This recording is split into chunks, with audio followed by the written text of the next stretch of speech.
It was the year 1530. A pharaoh called Thutmose I ruled Egypt. He had 3 daughters. One's name was Hatshepsut.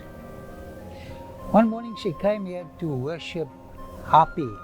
Hapi is the Nile god. And thanking Hapi for a good night's rest and for supplying all her needs. And then she noticed a little basket, a little boat. So she sent one of the maids to check what's in the boat. And this was a little Hebrew boy. But she had a problem because her father said all Hebrew male boys should die. What should we do? Kill the little baby? But if God has got a plan for your life, nobody can thwart that plan. Of course, Miriam, the older sister, was there. She came to the assistance of the princess and suggested that she could get somebody to breastfeed the little baby boy. Of course, Hatshepsut knew what was going on. And I think she went to her father. She said, "Dad, the Nile has given me a gift. Hapi has given me a gift." And the gift was a little Hebrew boy. I'm calling him Hapi Moses, taken out of Hapi, the Nile god. And I think at this stage he rescinded the decree to kill all Hebrew boys because his daughter appealed to him. It's like my daughter, if she appeals to me, and your daughter as well, you know, you give them what they want. And for 12 years, the biological mother called Jochebed, she was a direct descendant from Levi, one of the 12 sons of Jacob. And she brought up this little baby boy, taught him all the history of God's people from Adam right to that time. They were suffering and they were praying for deliverance. And angels revealed to Jochebed that your little boy will one day be the deliverer of your people. At the age of 12, he was taken into the palace. Now, if you've been to Karnak, you get a faint idea of the beauty and the luxury of the palace. He came from a hut, dilapidated hut, from a slave situation, and he walked from that situation into this awesome palace.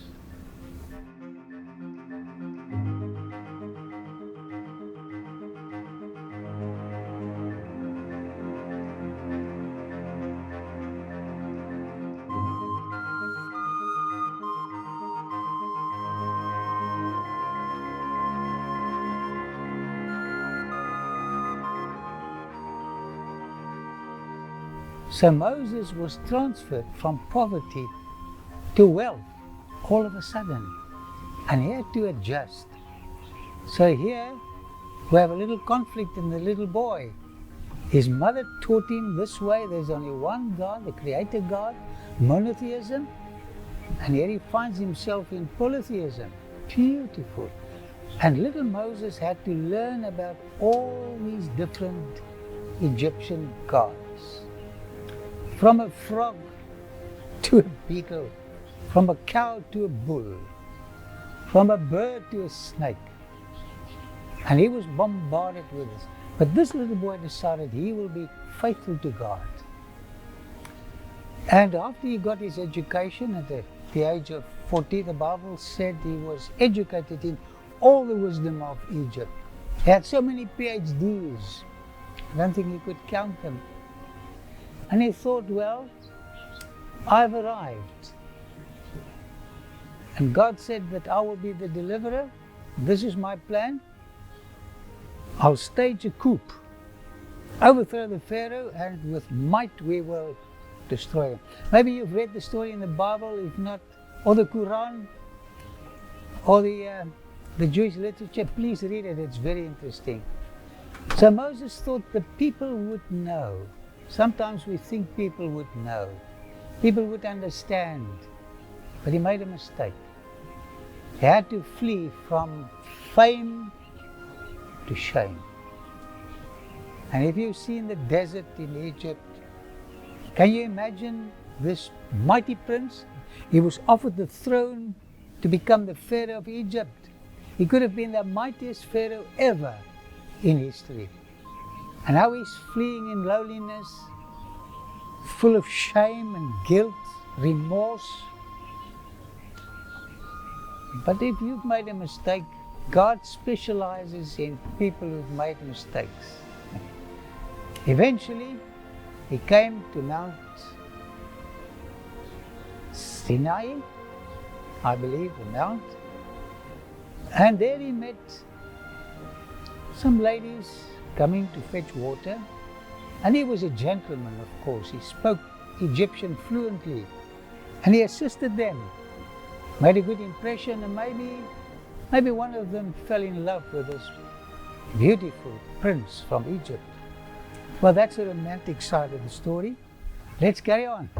Eventually he was employed by Jethro, but not as a director or an executive. He said to Moses, listen, I want you to look after the sheep. And for 40 years, the prince of Egypt became a shepherd. He lived in a palace, and now he lived in a desert. He was wealthy, and now he was poor. This is the story of Moses. But in that university of loneliness, he earned his doctorate in a brand new curriculum, the doctrine of humility and patience and kindness. And when this man was empty of himself, God said to him, Moses, I want you to do the job. Time is right. And Moses said, well, Lord, I'm so glad you've made a good choice. I can't think of anybody else that could do the job. No, he said, no. Sorry, try somebody else. I'm not in a position to do this job. And you know, I once read a statement which says, all his biddings are enablings. Eventually, Moses, who couldn't talk proper Egyptian because he was distant from Egypt for 40 years, he talked to God. That's more important than talking to people. And his brother Aaron met him, and they walked all the way to Egypt. First of all, he persuaded the Israelites that God had called him to deliver them. Of course, they didn't believe him, so he had a staff in his hand, a rod, put it on the ground, became a snake, put his hand into his shirt and became leprous, put it back again and he was healed. And here we have the story, the beginning of the greatest deliverance in history. God loved this cruel Pharaoh, Thutmose III, just as much as he loved Moses. And he wanted this Pharaoh to discover the God who made the universe, the God of love, the God of forgiveness. But he resisted the pleadings of the Holy Spirit. So this mighty river changed into blood. So something happened to the God he worshipped. This God disappointed him. And the great God of the universe was telling this man, I'm a more reliable God than Hapi, the Nile God. And of course, blood is symbolic of forgiveness.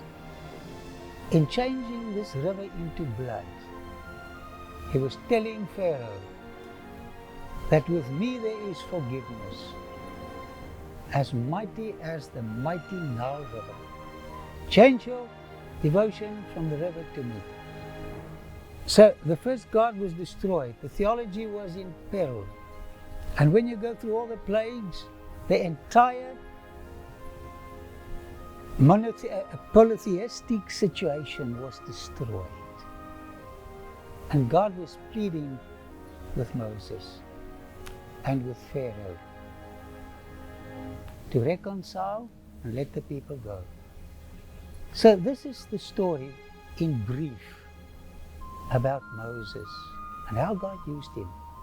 So all I want to tell you, if you've made a mess of your life, please don't despair. Because the God who lived in Moses' time is the same God who lives today. If you had to flee from fame to shame, God will catch up with you. And once you've emptied yourself from self, He's got a plan for your life. Please allow Him to do for you what He did for happy Moses, the adopted child of Hatshepsut, daughter of that Moses the first.